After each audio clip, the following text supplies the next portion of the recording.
This is episode 177 of the Gold Squadron podcast. I'm your host, Dion Morales, and today I'm joined by Marcel, Otorhinolaryngologist Manzano. He didn't let me practice the word before we started. I'm just trying to get you better at pronouncing names. Otorhinolaryngologist, also known as ENT, ear, nose, throat doctor. Ah. Get it straight. Yeah. I mean, isn't that just easy? Never mind. Will, king of the castle, Hagwood? I have a chair. It is your throne. Ryan, the lore master, swims upstream, Staniszewski. The noble lore master swims upstream. There's a lot of meaning in that phrase, both for lore master, both for the Crate Squadron stream from this weekend, and the noble salmon squadron that I was a part of. And I was streaming. Amazing. All amazing. All right, super excited to be here with you guys. Let's go ahead and jump into today.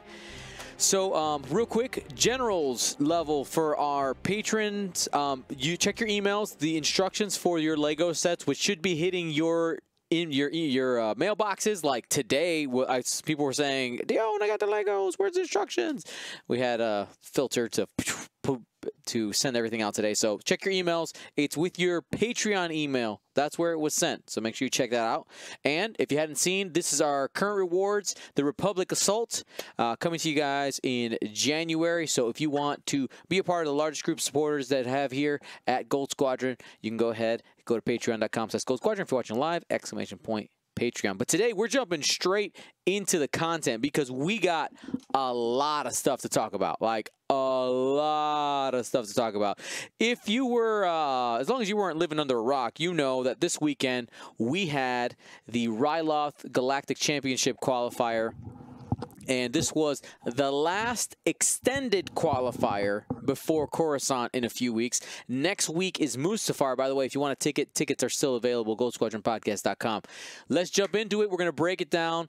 And before we do that, let me go ahead and just give you an overview of the major archetypes we're going to see here. If you want just like the quick and dirty and you want to fast forward to the next section of the podcast, here's what you got. There were, in the top 32, a total of 6 Nantex lists, 4 Rey lists, 4 Boba Fett plus another person, and 3 Imperial Aces. There's more things in there. And that's just the major archetypes that had 3 or more repetitions. But we're going to go ahead and break them down because, of course, we got a lot of other things that we can really take from our top 32. We're going to start here with Alexander Yao. Take it away, Marcel. Alexander Yao, Galactic Empire 200-point list with aces. Darth Vader. Fire control system. Interestingly enough, no afterburners. Sunterfell with Predator, and then Red Line with Trajectory Simulator, Advanced Proton Torpedoes, Diamond Boron Missiles, Seismic Charges, Concussion Bombs, and Delayed Fuses. That is one heavy red line. I think I know where that afterburners points went. Don't need it. Don't need it. You got red line. That's interesting. That's a heavy red line. You know, one thing. But I think this is. Go ahead. I think it's just. I think mostly I would imagine this is an anti-Nantech tech. You know, you're throwing it out there, dispersing it. It's interesting. You know, one thing I want to point out here before we go in, because we're going to see Diamond Boron missiles pop up a lot in this top 32. A lot. The popularity of that missile is starting to go up and up. It has great value. It's a 3-dice attack on ships that normally don't have 3-dice attacks. And hey, bonus AoE effect if you want it. And the fact that it's optional gives you that flexibility. Seems good. Seems good. Let's keep it going here, Will. All right, next up, Samuel Zuma. He's got a first order list with Commander Malorus in the new shuttle with Agent Terex, and with him 1, 2, 3, 4, 5-6 Epsilon Squadron TIE foes. Pretty, what do I want to say, like standard list that everyone had been looking at. Things to mix in I-1 ships with Malorus to negate a lot of that penalty and get all of the bonus. So yeah, Agent Terex just doing his thing, passing out those calculate tokens, and it's just first order efficiency, right? Right, it works. Take it, Ryan. Next, we got Nicholas Durand running a Scum and Villainy 5-ship Jane combination here. We have the M3 Interceptor G4R or Gore, the I-0, was it ship set range 0, take a crit at some point? I'm not actually too familiar. Scum's not my deal. That's correct. Cool. I did it. Captain Jostero and the Kirax Fighter with Deadman Switch. Constable Zuvia with Proximity Mines and Contraband Cybernetics. Tarani Kolda with Cluster Missiles. R5TK, the Shoot Your Friends droid. Contraband Cybernetics and Munitions Failsafe. And then Lando Calrissian with Tactical Officer. Yeah, this was when I was doing the categories and going through all of them. I put this one as like Scum Other. It just has. It's very much other, right? It just has a bunch of tools. I don't know. It obviously he got into the top 32. It worked enough, but he's got a lot of tech in there. Yeah. Cluster missiles and Deadman Switch tells you it's going for some AoE damage. Seems good. Scum Jank. Mm-hmm. Next we got Trevor Finley with a Republic list. It's Warthog. It's pretty much the we don't know what the standard Warthog is yet, but Warthog plus some Torrents. And in this variation, he took Warthog with Commander Cody, which allows a strain token on an enemy ship after missing an attack. And then you got 4 of the Gold Squadron turrets there for a total of 200 points. I mean, Warthog just doing its thing and keeping those Initiative 2s alive. You can't... The zombie enabler. The Necromancer list. Put it that way. All right. Next, Octacon's list. Marcel. Oh, that's me. We're moving fast. Octacon. It's going. I think it's the exact same list from last time, right? It's Bosk, with Crackshot, Zuckus, Forlam, Greedo, Deadman Switch, and Electronic Baffle, and then Boba Fett with Lone Wolf, Perceptive Co-Pilot, Proximity Mines, Contraband Cybernetic, Hull Upgrade, Marauder, and Han Solo. Really hard-hitting list. Really fun. Absolutely. So we are moving at quite a pace here. Yeah. We got a lot of lists. We have like 2 big topics to go through today. We got top 32, and we got to talk about the V-Wing today. Otherwise, we'd be here for like 3 hours. All righty. Next, Elias Economitis. Take it, Will. Yeah, that's 100% correct, I'm sure. This is a Galactic Republic list with Anakin Skywalker in the Delta 7B with R4P17. I believe that's the pattern analyzer droid, where you can take actions on fully executed red maneuvers. Got a hull upgrade in there too, and then mixed with the other half of the list is just 4 Torrents. So super thick Anakin out there at 98 points. Yeah, you know what? This kind of gives me that echo of the Warthog list. It's interesting seeing this Anakin, Anakin 7B you don't see. Like, you really don't see it played because of how expensive it is. At 98 points, and with only a 2-point bid, I feel that's kind of gutsy. Is that the word? I don't know. Oh yeah, you gotta really be able to know what Anakin's job is in that list, and it's bait and flank, and you really got to be on point when you're ace game. But Anakin does have the advantage of being able to just 5K and double reposition. Gets some interesting maneuvers out there with that R4P17 and his natural ability of clearing stress. All right, so Jockey K took a 6 Nantex list, all with crack shot. It's a known commodity there. Next, Raphael Green Dragoon Eastland. Jacek Kaczmarski. Kaczmarski, I'm sorry. And it's Jacek. Jacek. I don't know why. I have okay, sidebar. I have a bunch of Polish students with J names, and for whatever reason, I've never seen this one, and I'm having trouble remembering that it's the ya sound for the J.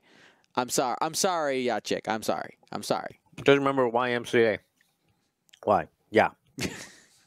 Yeah. All right, go ahead and take it. I assume that's me right now Yeah. for Green Dragoon. Mm-hmm. Been running Resistance, doing a 4-ship list, including Ray in the YT-1300 with Contraband Cybernetics and Ray's Millennium Falcon, ZZ with Heroic Optics, Tally with Heroic Optics, and Greer with Heroic Optics. Great usage of Slim Ray with 3 solid pieces that can add to the damage race. And with A-Wings, it's all about that constant barrage of 2 dice consistently. They're at I-4 and above, which is helpful against Nantex, and 3 of those 4 ships are I-5. I think A-Wings, as they are at base and what their chassis does, is actually pretty good against Nantex, and we know Ray has been pretty good so far in most of these events. Resistance has been actually one of the better performing factions, as mentioned, outside of the Nantex faction. I don't call them resistance. I don't call them separatists at this point. They're separate sub faction right now. It's the bugs. The Geonosian sub faction, right? Yeah. Dragoon is in a Discord server, and he chats a lot about tactics with other Resistance players a ton, and I kind of kept an eye on it a little bit, so glad he did well. Yeah, the idea of using a parsed down Ray, I mean, most of the Rays, the other 3 Rays that we're going to get to are the beefy shotgun Rays, that she'd bring in all the tech. You got Rose, some of them have Corsella on there, you got Finn. I mean, I'm curious to know why the call for the extra A-Wing. Is it just because, Ray by herself or slimmed down Contraband, Ray's title, is she good enough to deal enough damage that you can that trade of having another ship, that other distraction or damage dealer in there versus having that bigger punch, being able to push through 3 defense dice ships or at another rate? It's just an interesting way to go about it. Yeah, I mean, Ray's a pretty big punch, and the most common other type of 4-ship list in Resistance we used to see with 3 A-Wings was Poe 3As, but Poe hasn't been able to carry his weight for a while now. Yep. All right, and Epionic in the chat right there, that's one of our competitors from this weekend and has been playing in a lot of the events here. Greer has more clutch than ZZ in our matchup. Very cool. Yep. No. Very cool. ZZ number 1 A-Wing, Greer 1B. Awesome. All right. So Philip Vucchick, we had him play in one of our other Galactic Championship events and brought the aggressors again. So we had Captain Faroff with Ruthless, Admiral Sloan, hull upgrade, and that is 5 Scinar specialists, TIE aggressors with dorsal turret. And in the top cut total, we have 2 Sloan lists. So Sloan list still flying around. If you didn't see that, we didn't get him on stream for this event, but we have a couple of games that are already posted from the other Galactic Championship qualifiers. Go watch this aggressor list play. It's really interesting, and it can be quite scary.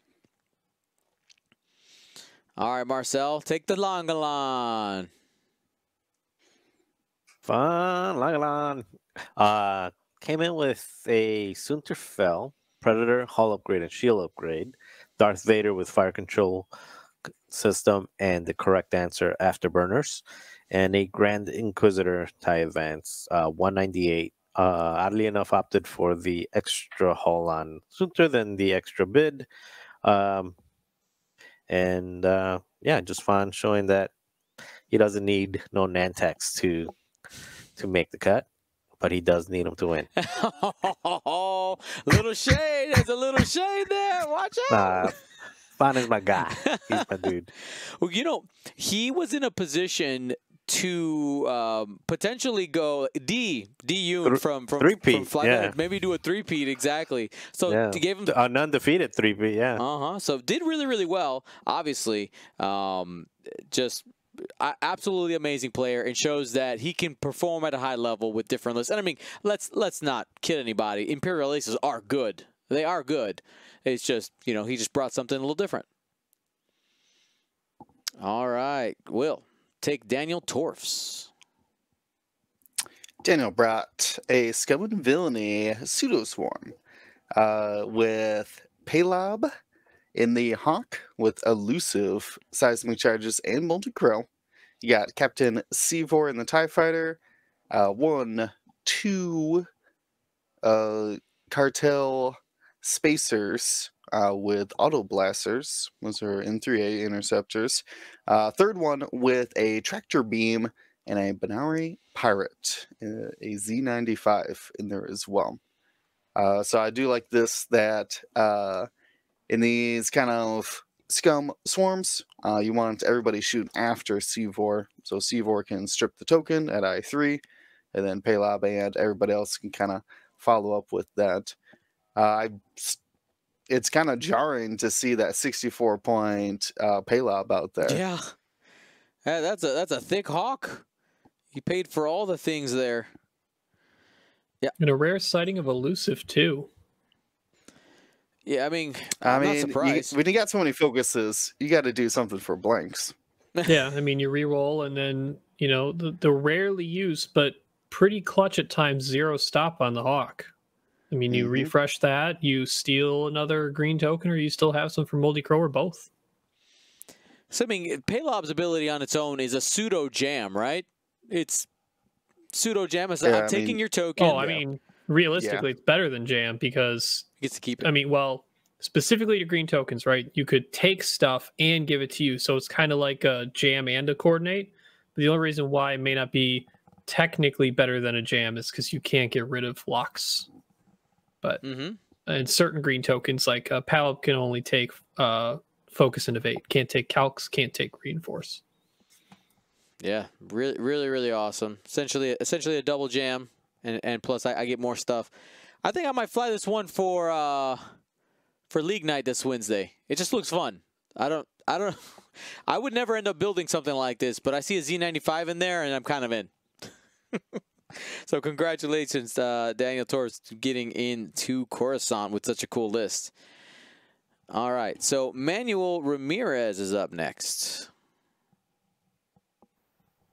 We have another resistance list, this time using the 5-ship variant.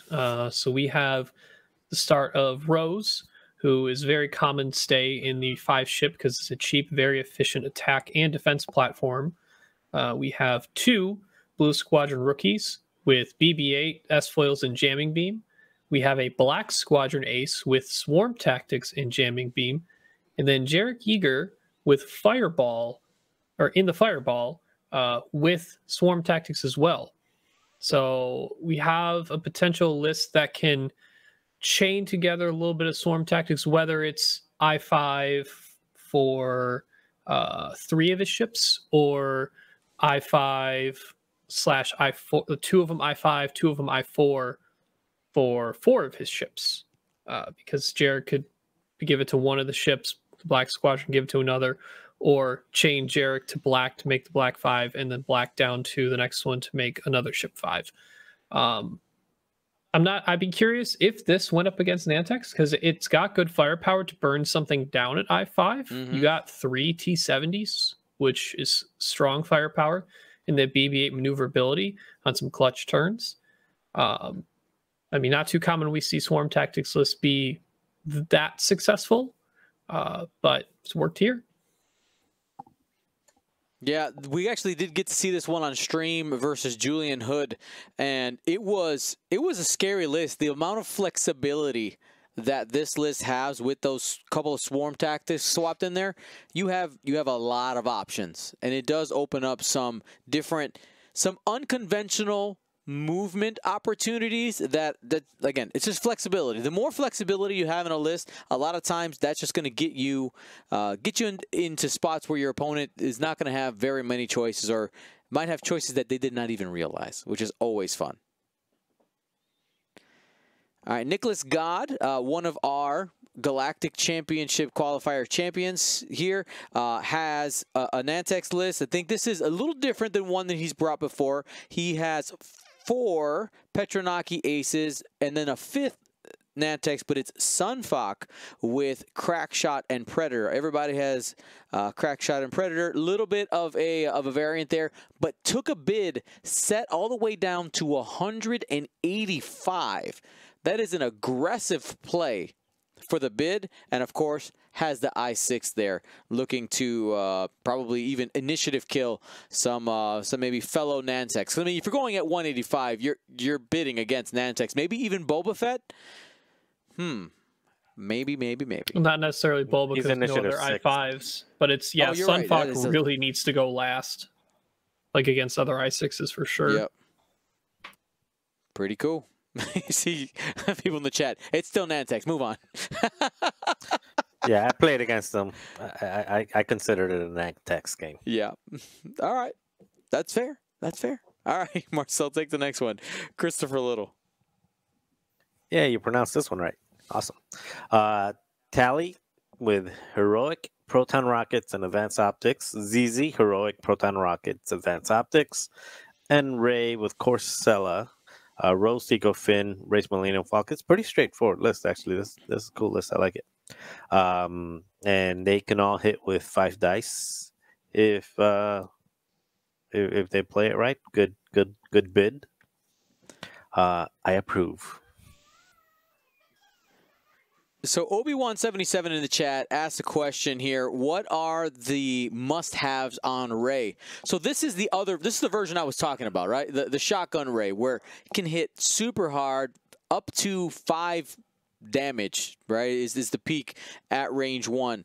I mean, but we know from the previous list that we saw, a stripped-down version can work as well. So in my mind, I would have said originally that this is the loadout you need, or this is you need at least Rose and Finn, like minimum, to get it done. But people are starting to show that maybe you have a little bit of flexibility in there. So congrats to Christopher Little. All right, Will, take this ridiculous list from Mark Worrell out of Indiana. Gladly. This is a first order at 189. It is a 2-ship first order list.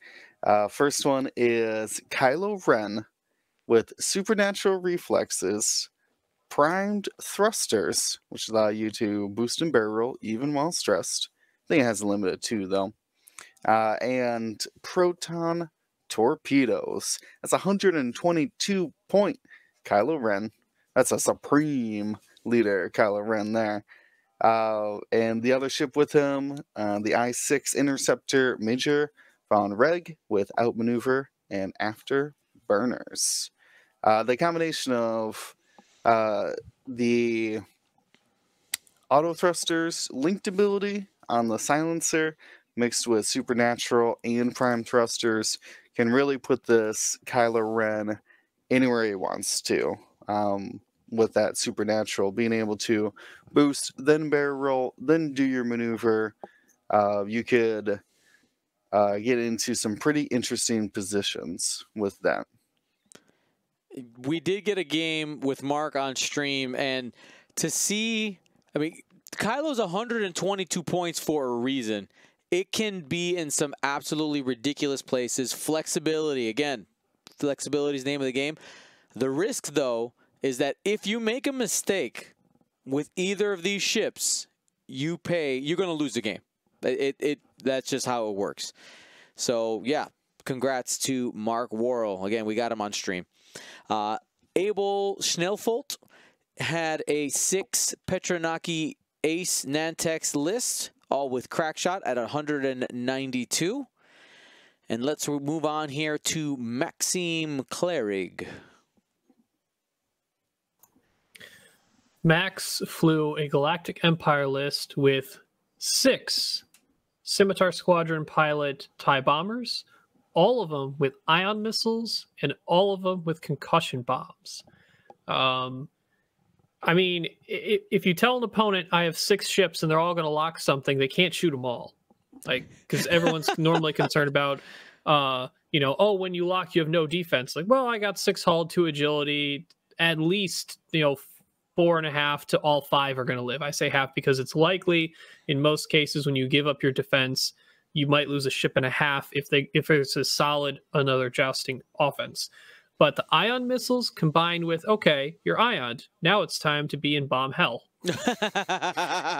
Like, or if you're already at range 3, the bombers just zoom in and block you, and then maybe another one gets a chance to ion, and then you just throw out all the bombs after the blocking turn. That there's a serious situation of, oh, one of my ships is going to be ioned and then bombed to death. I mean, if the worst case scenario is a ship that has less than 6 hull ends up getting ioned into concussion bombs, because it doesn't matter how many shields they have. These do straight direct card damage. 6 or less hull, and you are in dangerous territory if you get ioned into multiple bombs. Now, and because they're scimitar bombers, they get to bank them or straight them. Max is actually in the chat right now and said, I did so many self-damage as well. I mean, you're definitely with this many ships. You know what? If you're facing, if the trade works, like, oh, I self-damaged myself, might have got half on a armor, but I killed a 70-some point Vader. Like, neat. Worth it. Turns out Vader only had 3 hull. Oh, man. I wonder, Max, let us know, if you have just like a quick war story on maybe just a ship you absolutely annihilated with concussion bombs, we would love to hear it. We're going to keep going. Yeah. We'll feel free to circle back if you got something for us. Message in the chat if you ended up killing a ship without doing shield damage to it, like it had full shields before it died. Oh, he said, I killed a full ray in 2 turns. It's gone. Yeah, I mean, there you go. That's foreseeable. Oof. Nasty. Next, we get to a scrub named Marcel Manzano. Marcel, go ahead. Talk about your list. No, it's your turn. You talk about it. Okay. Okay. So Marcel brought Hera Syndulla with Intimidation, Advanced Sensors, Dorsal Turret, Zeb Aurelio, Saw Gerrera, and the Ghost title. Docked in that Ghost was AP5 with the Phantom. And then Jan Orson the Hawk was tagging along with Concussion Bombs, Leia Organa, Engine Upgrade, and Moldy Crow. So, Marcel, your list is the best performing Ghost we've seen in a while. Okay, at least in the last couple events. I know Bartosz played a Hero dash list, but that was more of a dash list than a no, it was Chopper, right? Hero we haven't seen too often. Why'd you bring it? Give us some deets. Well, I brought it to roll 6 dice, so that's the why. I brought it to roll 6 dice, and I wanted to do that. I just didn't know what else to bring with it, so I was thinking maybe like Arvel or something, and then I thought, well, why not just dock AP5? I never used AP5 to shoot in the back. I even forgot it existed, but I just used it to get Jan Ors in the right position at times with the coordinate. Mm-hmm. Leveraging the boost, right? And also, that's why you got I was coordinating. Upgrade. Yeah, so I was coordinating the focus to get them focused up, and then boosting if I needed to. So I would move Hero first, and then once I was in the middle of things, I would shoot AP5 out, and that way I can get double action and Saw with Hera for the first engagement and kind of protect that. So it was a good way to get Jan Or's early actions, and then after that, AP5 would just come out and be boss, and AP5 was always MVP, even in the games that I lost. What knocked you out? Well, I've played Nantex in top 32, barely squeaked by that one, and then I played Nantex in top 16, and did not squeak that one out. No squeaking. All right. No. So Nantex and Nantex top cut. Well, I mean, you brought a big hammer. I'm sure it was scary for them as well. Now the Nantex that I knocked out, and he had to recycle his damage card, so that was fun. Yeah, and I did land 6 crits in a shot, 6 crits on a ship earlier in there, which was kind of fun. Ooh. Awesome. What was your record in Swiss? It was 4-2. So Right. I had a really good MOV, but I lost a couple. Yeah. Alrighty, and Ed Moreland had a very, very similar Ray list. Actually, this might be this. No, it's a little bit different. So Ed Moreland brings a Ray list with Rose, Finn, engine upgrade, and Ray's Millennium Falcon. And then you have ZZ and Tally, both with proton rockets and advanced optics. So another version of Ray just doing her thing. She's able to do those 5 dice attacks, and another way to get 3 ships with 5 dice in a single turn. Will, go ahead and take the next. This is Tommy Adams, flying Galactic Republic. He's got Baby Annie in the Naboo Starfighter with passive sensors and proton torpedoes. Got Wolf with Commander Cody. Bears Alfie with CLT, calibrated laser targeting, and Plo with calibrated laser targeting as well. Some interesting synergies there. Sneaking in the I-5 of Plo, plus the I-4 Bears, even though she's just a little bit... she's basically a fancy Jedi Knight, right? She's the one with only the 1 force point. But plus 2 points to get to I-4, right? Do you need to get to that I-4? Because that will line up you with Wolf and Anakin out there. And yeah, I'll be honest with you, I'm always surprised that Baby Annie works with just passive sensors and proton torpedoes. But man, I mean, you got a free calculate and a free evade token every round. Makes sense. Yeah, I would say out of all the lists, Republic-wise, anywhere near the top, even in the top 64, this is the most interesting one. I'm not being biased because I like Tommy. I do like Tommy. He's a cool guy. Painted as a bunch of ships for the series. But yeah, this is something like when I saw him kept winning, I was like, man, Tommy's got something here. I bet there is definitely an aspect of he's probably played a variation of this list maybe for a while. He's got some practice with it, because I have not. This is not an archetype that we've seen be prominent in the Republic. It's pretty close to people. If you trade out Plo for Annie or Plo for Padme and Barris for Lumi, we saw that kind of combination flying around quite a bit with Wolf and Baby Annie. Yeah, but those Jedi function differently though. Like they have different jobs, right? Like that's more defense. Barris is a blocker / support with the bullseye mechanic that she's got, and Plo is an ace. Like they're not fancy. They're not the fanciest blocker and ace, but you're Jedi, so get it done.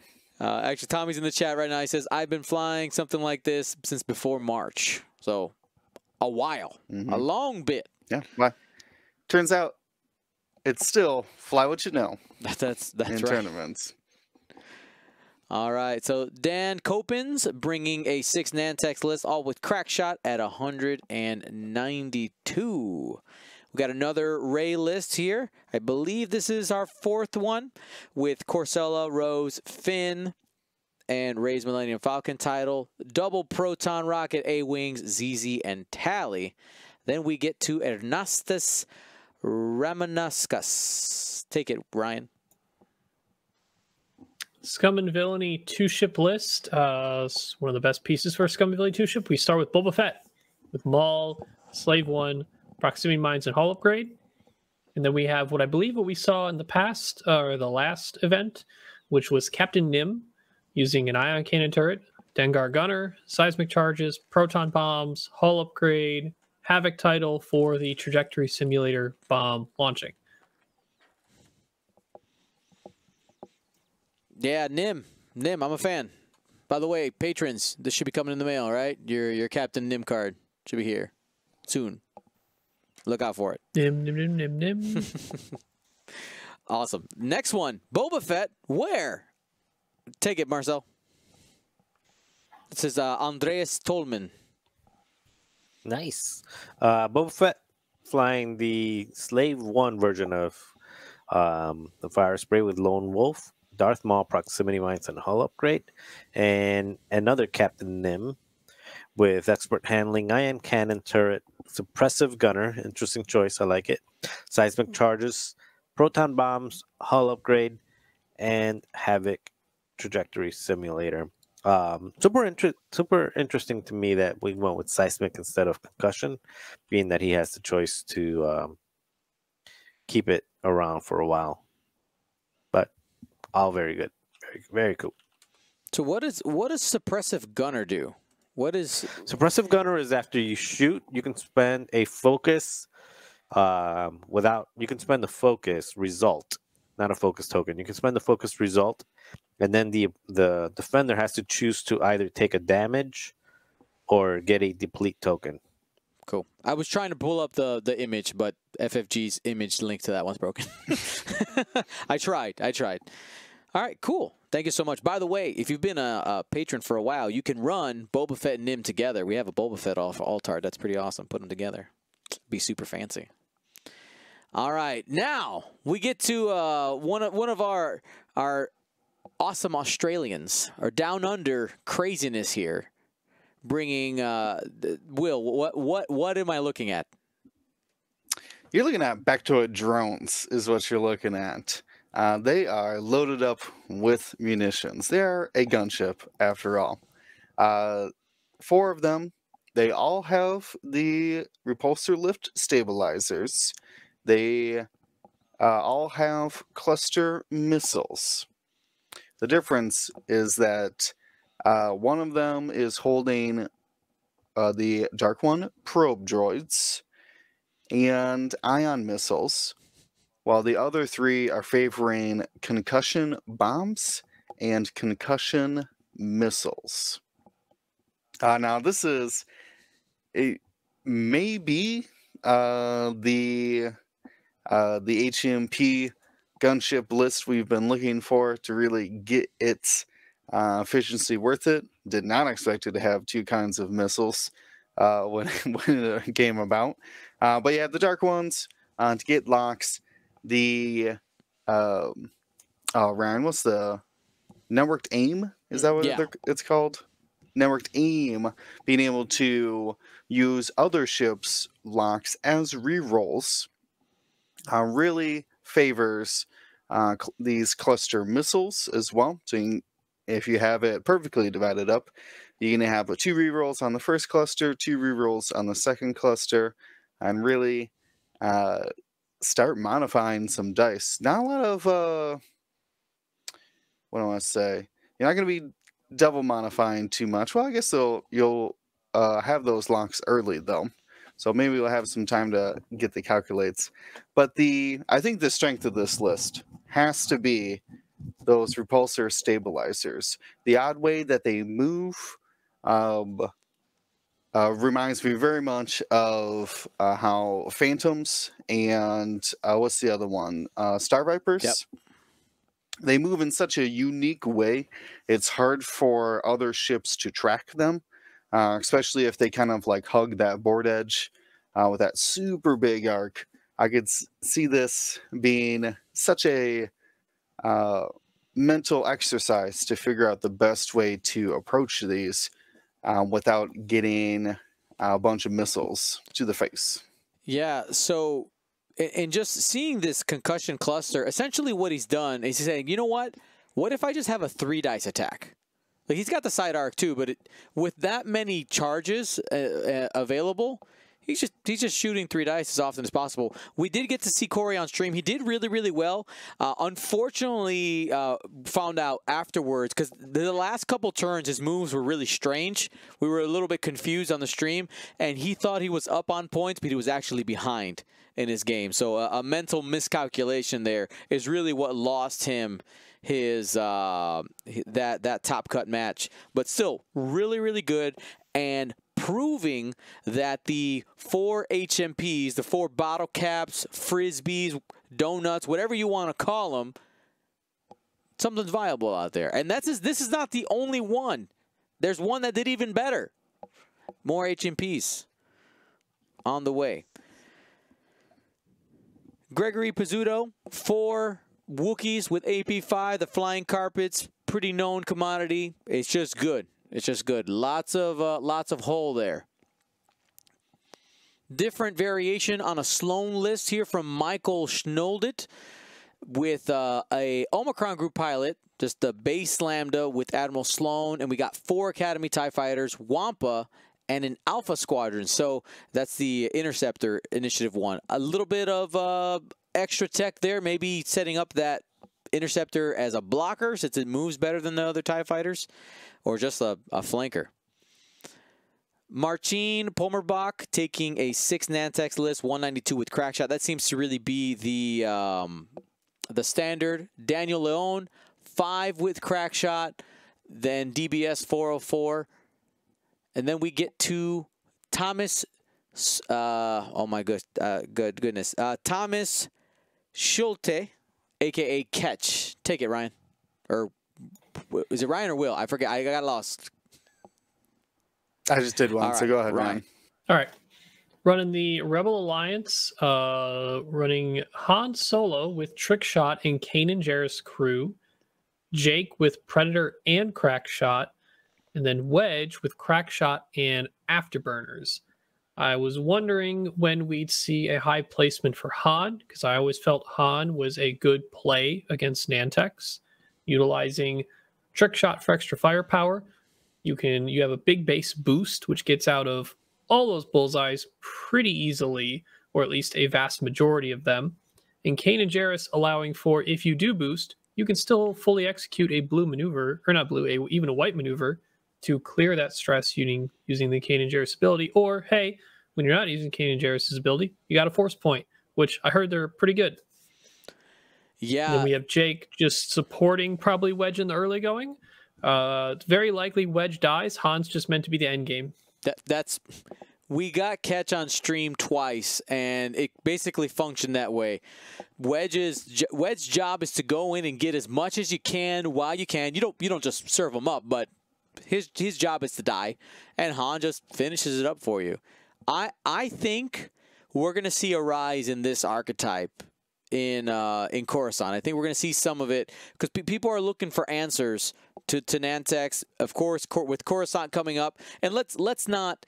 I don't want you guys to think I'm delusional and think that that the decrease in Nantex, is like oh, it's going away. No, there's a lot of players who played in multiple qualifiers who maybe earned their invite with Nantex and have just been playing other things for just for funsies. There's players who've continued to play it to get practice for Coruscant. They're going to be there, but there are also going to be players that have solutions. If I'm a Nantex player, watch out for Han. I'm telling you, he could bite you. He could bite you for sure. There's a good piece. All right. Marcel, it's my turn. Sorry. Actually, I did like 3 in a row. Take it, Marcel. Take it. This is a cool list. It's a really cool list. This is the runner-up to the event, Julian Hood. Julian Hood, 5th brother. TIE Advanced with passive sensors and homing missile. That's the best 5th brother. 7th sister with passive and mag pulse warheads. Vet Fulsa, which, if correct me, that's the one that changes dial, right? Yeah, changes speed. Okay. You could go 1 speed higher or lower on any maneuver that you reveal. With passive sensors and crack shot, and then Major Vermeil with intimidation. I didn't see any of the games. Was he using Vermeil as a blocker, or did he just have it there as a way to scare people? It's a jammer. It's a jammer. And it's jammer and blocker. Jammer and blocker, intimidation when you need it. And I would say Julian did some of the best Reaper flying I've seen in a while, because one of the problems, and it is a problem with Vermeil compared to all these other ships, is the fact that it's significantly faster with the adaptive ailerons. And he did a great job managing, doing some tactical bumps, staying behind, managing and using the sloop in order to essentially like gain himself a turn while the other ships came around, breaks the stress and brings them and converges them together. It was a treat to see him fly the couple that we did in on the stream. It's an archetype that he said he'd been flying for a while, and this is something really, really great. I really like it. Now, he says, now they're all at Initiative 4.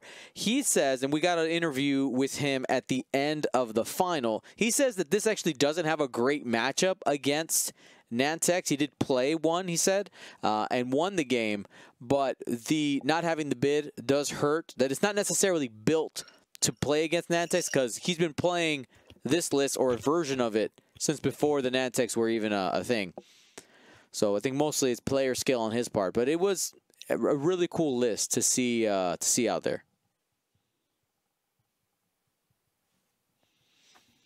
All right, and then last but not least, we got our champion, Timo Lars Rabe. Take it, Will. This is a Boba Fett Plus list. We got Boba Fett with Jamming Beam, Composure, Maul, Proton Bombs, Hull Upgrade, and Slave 1. And he's been flying with it. Dengar with Marksmanship, Proton Torpedoes, Auto Blaster, L337, Han Solo, and Contraband Cybernetics. So to break down the Dengar, Han Solo allows you to, when you engage, you can get a red focus action.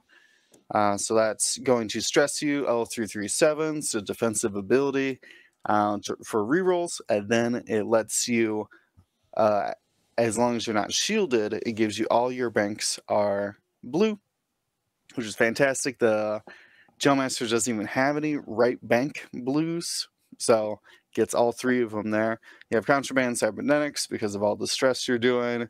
The Marksmanship plus Auto Blasters could be a very good 4-dice attack in that bullseye. For long range, though, you have Proton Torpedoes. Take the lock as your action. Pick up the focus with Han Solo. Double modify if someone shoots at you and you didn't spin that lock. You can shoot him a second time with the Proton Torpedoes. Boba Fett is pretty standard there. Force, Bombs, Slave 1 title. Timo loves his Composure, though. I seen him move to Composure, I think after he had to stop bringing Fearless or Lone Wolf or whatever he had on his Boba Fett originally. Mm-hmm. Composure, I don't think I ever saw him use it in the games I've been watching him play it, but it does allow him to, with your medium base, if he's not sure if Boba Fett is range 1, you can just attempt the boost, and if it fails, you can sit there at range 1 with the focus, and if you were range 2, the boost should then fit, and you'll end up with range 1 rerolls then, so you won't need the Composure.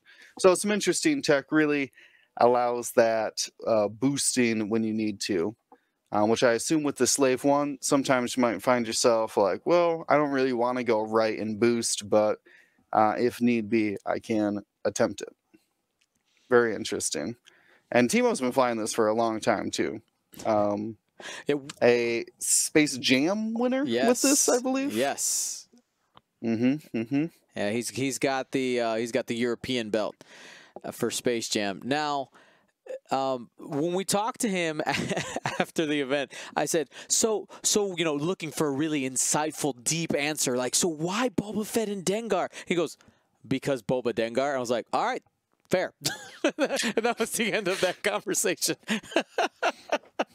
But yeah, I mean, obviously a really great piece. The other thing with Composure is that it allows you to take those risks close to an obstacle where you're like, I'm not entirely sure if this boost fits around this obstacle, but I would have a token if I need it. And the other thing that he did note is when I asked him about people bringing Marauder, so for instance, right, Octa Khan is an example of somebody who's brought Boba Fett with Marauder title. Timo is convinced that Slave One or nothing else. Like that is the call. Obviously, people have shown success with Marauder, but at least for Timo, I mean, you can't argue also with Slave One being like, actually, right is the wrong answer. We're going to go left. That's obviously an amazing ability, which is why it went up in points, and I would expect to continue seeing it climb slowly over time. What does Marauder give you other than the reroll? It gives you Han Slave Gunner. One doesn't. That's the honest answer. Han Gunner? Yeah. Okay, got it. It gives you the Some ability. people took Dengar Gunner too, just for that token stripping ability as well, but it really was the Han Gunner. Yeah, Slave 1 should probably still be double digits. You can't change my mind. Ryan's the guy sitting on the table. Change my mind. All right, so after looking at those lists, is there anything in that sequence of lists that anything of the new stuff that you think could make Coruscant, could shake up Coruscant? Because there was definitely some different archetypes in there that we've never seen before. Anything in there that makes you go, huh?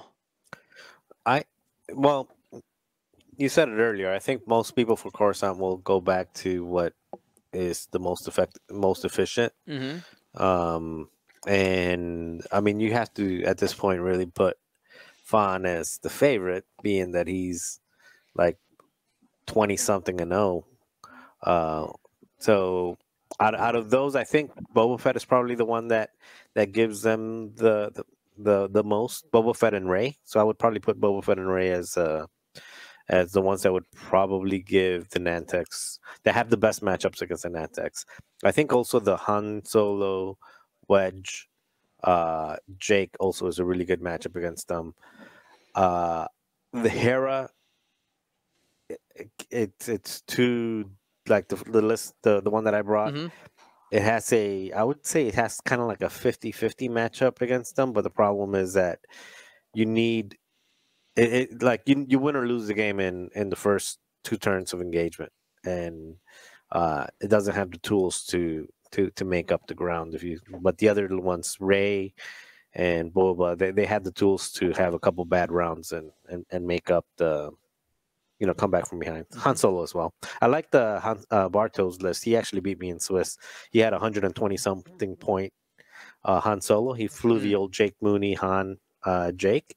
I think that is also really good because he had Han Jake. It's still that Han. You can't ever touch that Han. I chased him around for 75 minutes and never caught him. There you go. And that's even with Hera, another large base that can move pretty quick. Yeah, he was moving after me, and he had Seasoned Navigator and Luke Gunner on there and all that. Yeah, I was never touching him. Will, thoughts, conclusions? We've definitely seen a rise of I-5s, and that includes Rey and ZZ and Tyler, which were mostly known commodities at first or prior, but I think that the defining aspect of a lot of these lists are their either AoE damage, like with the Nims and the Diamond Borons, or a strong concentrated fire. We've seen a lot of these proton rockets with Rey combinations where you just line it all up, get a ship off the board,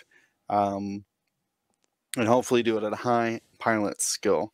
And I think that's the Nantex have set such a bar for opening joust capabilities that I feel like everyone else is kind of just scrambling to get anywhere close to that opening damage potential.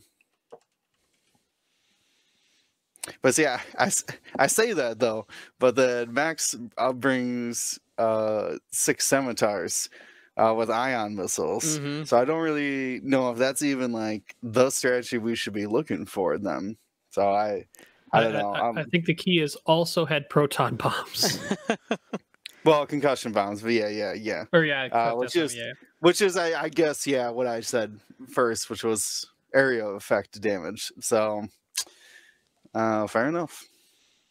All right. Ryan, anything else you want to add with that section before I go on to my next question to bounce off for Coruscant? Just reiterate that probably the top 3 ships and pilots I look at as to things you can build around against Nantex is Boba, Rey, and Han. Rey generally is supported by whether it's 2 powerful proton rocket I-5 A-wings or like up to that 3 A's and 1 and 3 A's and Rey, or 2A, a Finn pod, a Rose pod, and maybe a slightly middleweight Rey, I would say, instead of the heavyweight or super lightweight Rey. AoE damage, as Will said, we could see the 4 Kashyyyks and AP5 show up even further. They did show that they put up a solid fight against Nantex, and they're also sort of the proven part of the Rebels right now. And then, as always, Sloane is there for anyone who isn't running Nantex and not running a swarm that wants to be really sad with double stress. Hot take, I guess. I don't know how much I believe in variations of 4 HMP droid gunships. That's just 4 I-1 ships. I don't know if I like the interaction with cluster missiles. Super neat. Concussion missiles, those can probably just be energy shell charges, though. Save some points and not have to lock your target specifically. You can have a target lock, but you're flexible. Maybe that's the next evolution. I'm not on the 4 HMP train. I've messed around with a 5, though. Ah, there is another. And Ryan, coming to a Mustafar near you. Coming to a Mustafar. There you go. That's next week, guys. Hyperspace. Let's go. All right. Now, my next question for Coruscant. If you guys hadn't heard, the Heralds of Hope and TIE Brute are going to be released the week before Coruscant, which means with our current rules for the Galactic Championship is that it will be legal for Coruscant. Is there anything in there that you think in 1 week could make an impact? Maybe A-wings. Okay, is there a specific A-wing you think that comes to mind? Is it an upgrade card? So Ryan, you go first. Ryan, go ahead. Yeah. It's not a pilot. It is 100% the Starboard / upgrade card. That talent that you complete a maneuver over a ship as long as you're not in their firing arc. So against Boba or multiple arc ships, scary, but against most average ships, you fly over them, they get a strain. That's basically like crack shot by just flying over them with a ship that can rotate its arc to the rear. Sounds easy. So we'll see how many points it is and how many ships you can put them on in, say, a 5 A-wing or multi A-wing and Rey or whatever they put together. But I think the pilots are kind of mediocre in their ability, which is actually kind of refreshing because a lot of A-wing pilot abilities are super good right now. So maybe valuing lowering their ability level a bit, but because the chassis is so good and they have another I-5, maybe the I-1 I think is actually the best new one. That's my personal opinion. Merle, I think, is the name. I wonder if Jake likes Starboard / because it's mostly a support ship. You're not really caring too much if you don't get shots, just flying over. Yeah, could be an option on Jake too. Now, Will, we also got the TIE Brute coming. Anything there, or you think it's too soon for that thing to make a splash? There's the support ability one, which I don't know. Actually, who am I kidding? That's the support one will not replace Sloane. So it's up to the I-4 Bruiser who gives out. Or is it I-5? No, it slipped my mind. But there's the high initiative one that hands out strain. And the TIE Brute is a multi-arc platform. It has front arc and rear arc. So could be useful. I'm not sure. The problem is right now that the Brute really is so similar to the Punisher. Mm-hmm. As far as like its chassis, essentially, doesn't have the boost, but pretty similar. And we just don't really, other than that, like 80-point red line we saw in the very beginning, we just don't really see those Imperial Bruisers. We most likely see Imperial high agility ships with the Force, or some way to get defensive modifiers. So it'll be interesting to see what we can sneak in those Brutes for.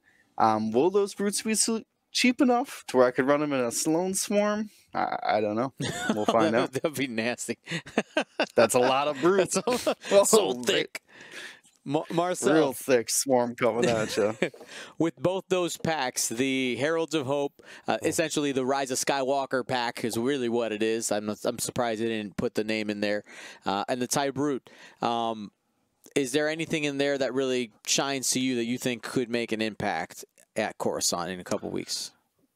Yeah, I think what Ryan said earlier, and I also think that it depends on how the A-Wings are costed as well as some of the new T-70s, but I think overall the resistance is probably looking, not probably, it's looking a little bit better, and there's been a good number of resistance that have been making cuts, so I think resistance and Scum are probably going to be the two that are going to be pushing the net text most during Coruscant.